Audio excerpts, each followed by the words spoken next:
Have you ever felt overwhelmed by the clutter piling up in your or a loved one's home, but didn't know where to start? What if I told you there are 4 decluttering secrets that professional organizers never share with seniors? A cluttered environment isn't just frustrating, it can impact safety, mental health, and overall well-being, especially for seniors. Knowing these secrets can transform your space into a calm, manageable sanctuary. By the end of this video, you'll learn these 4 insider decluttering secrets and how they can dramatically improve your daily life. If you want to create a safer, more peaceful home for yourself or a loved one, comment below with "Ready to Declutter" and don't forget to subscribe to Seniors Care for more tips on living well in your golden years. Imagine this for a moment. Your grandmother is sitting on the edge of her floral couch, sorting through a shoebox filled with old postcards. Some are faded, others still smell like the perfume of a long-lost friend. She runs her fingers over each one like it holds the key to her past. And in a way, it does. These little paper memories remind her of trips, birthdays, people she's loved and lost. So when someone suggests tossing them out, even just to make space, it doesn't feel like organizing. It feels like erasing. This is something I've seen again and again. Seniors holding on to items not because they're useful, but because they're meaningful. And here's the thing, there's absolutely nothing wrong with honoring memories. But when the collection grows so large that it clutters up countertops, fills drawers, and overtakes shelves, it begins to clutter the mind too. That kind of emotional clutter can create stress, fatigue, and even increase the risk of falls and injuries. You see, professional organizers understand this. But here's a secret they don't often share. The key isn't in forcing someone to throw things away. It's in finding a respectful middle ground. A way to honor those memories without letting them take over the space. Most families make a well-meaning but painful mistake. They come in with trash bags and boxes, eager to help. They start throwing things out, saying, "You haven't used this in years," or "You don't need this anymore." But instead of feeling helped, the senior feels ambushed. And that can lead to resentment, confusion, or even shutting down completely. So what can you do instead? Try something called a memory box.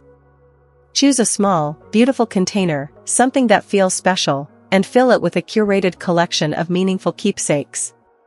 This way, the memories are preserved, but the clutter is reduced. It's not about erasing the past, it's about creating space for the present.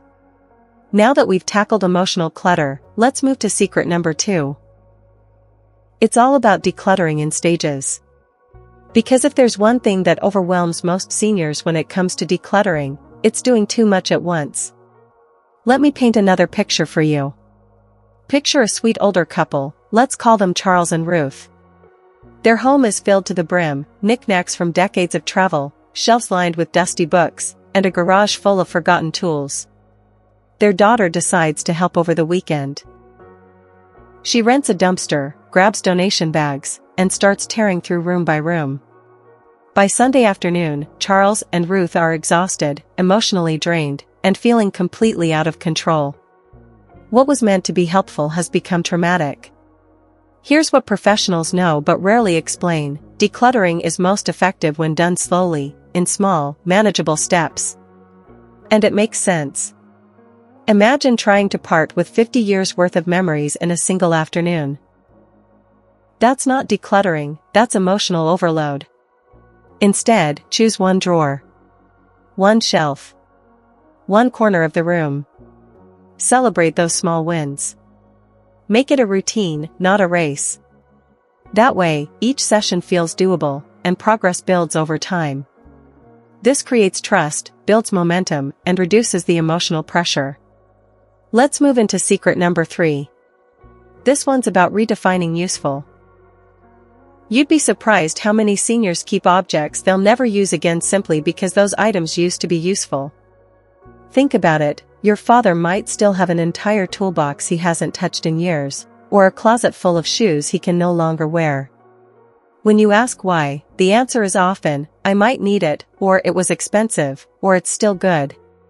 The truth is, usefulness changes over time. Just because something was valuable once doesn't mean it serves you now.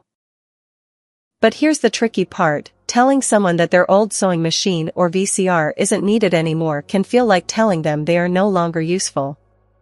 So how do you shift that mindset without hurting their feelings? Professionals use what's called the current usefulness rule. Instead of asking, "Did you use this last year?" ask, "Will this help you live better today?" That subtle shift changes the focus from the past to the present. And it gives seniors permission to let go of items without feeling guilty. Now, let's talk about the final secret, secret number 4. Involving the senior in the decision-making process. This one sounds obvious, but you'd be surprised how often it's skipped. Decluttering with someone, not for them, changes everything. It restores dignity. It creates collaboration. It turns a stressful process into a shared experience. Let me give you a real-life scenario. An elderly woman, let's call her Mrs. Thompson, had a son who meant well. Every time he visited, he would take a few things to the donation center, thinking he was lightening her load.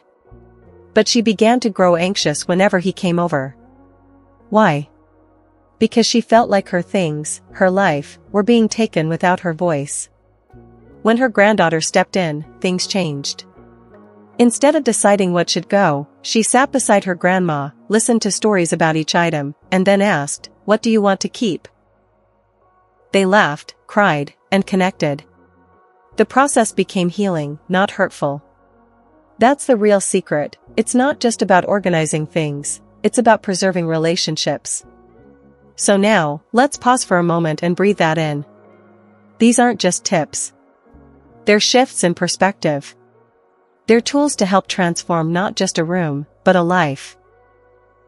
And remember, if you or your loved one is also navigating health challenges like arthritis, diabetes, or inflammation, I highly recommend you check out Fuel Your Healing, Diet and Mindset Solutions for Chronic Disease Recovery by Elizabeth Lopez.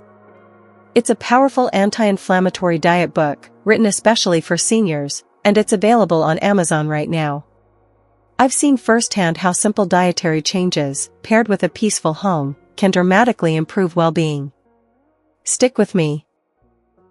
Because in just a few seconds, we're going to talk about how these 4 decluttering secrets can impact more than just your space. They can bring emotional freedom, safety, and peace into your everyday life. Let's be honest with each other for a second. Letting go of belongings, especially ones tied to your story, your memories, your people, can feel like letting go of pieces of yourself. It's not just stuff. It's the birthday card from your late sister. It's the recipe book with your mother's handwriting in the margins. It's the coat your husband bought you during your first winter together. And releasing those things, that's hard. It can feel like you're saying goodbye to your history, to the people who made you feel loved, or the seasons that shaped your journey. No wonder it feels overwhelming. But let me gently offer you a new way to look at it. What if, instead of seeing decluttering as losing something, you saw it as making space? Space for peace. Space for safety. Space for sunlight to fall on the floor again. Space for your favorite chair to sit uncluttered by laundry or boxes. Space for your grandkids to come over and actually play. When we clear the things that no longer serve us, we open up room for new moments. Not to erase the old ones, but to honor them by living well today. So here's what I want you to remember: you don't have to do this perfectly. You don't have to do it all at once. And you definitely don't have to do it alone. Start small. Maybe just one drawer. Maybe just the stack of papers by the phone. Ask a trusted friend or family member to help. Not to take over, but to walk beside you. Because every tiny decision to let something go is a victory. Every cleared space is a small celebration. Every effort, no matter how slow, is progress. Your home, this place you've spent decades in, can still be your sanctuary. A reflection of who you are now. A place of dignity. A place where you feel safe, in control, and deeply at peace.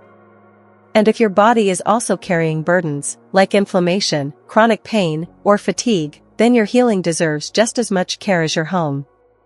Before we wrap up, I want to share something truly powerful that could support your journey even further. It's a book I recommend again and again, Fuel Your Healing, Diet and Mindset Solutions for Chronic Disease Recovery by Dr. Elizabeth Lopez. This isn't just another health book. It's written specifically for seniors like you. It's filled with easy, anti-inflammatory meals that taste good and help your body recover from things like arthritis, diabetes, and heart conditions. It even touches on mindset, because healing isn't just about what you eat, it's also about what you believe is possible. If you've been looking for a clear, gentle way to support your health while you declutter your space, this book is the perfect next step. You can find it right now on Amazon. Trust me, it's a must-have if you're over 60 and ready to feel your best again. Now, let's quickly recap everything we've talked about today. The 4 decluttering secrets professional organizers don't usually share with seniors are: 1. Honor sentimental items by creating a memory box, so the memories stay, but the mess doesn't. 2. Declutter in small, manageable stages, because overwhelm leads to avoidance. 3. Redefine what's useful now, and let go of what once served you but no longer does. 4. Always involve the senior in the process. Because it's not just about the stuff, it's about respecting the person behind it. So now I want to hear from you. Which of these 4 secrets surprised you the most? Or maybe you've discovered your own method that works beautifully? Drop it in the comments below. I read every one, and your wisdom might just help someone else. And if this video touched you, helped you, or made you think differently about your space, please take a moment to give it a thumbs up and subscribe to Seniors Care. This channel is your safe space for elderly care, wellness, and practical tips to help you and your loved ones thrive in your golden years. Thank you, truly, for spending your time here with me today. Stay safe. Stay organized. And most of all, stay connected to what matters most. I'll see you in the next video.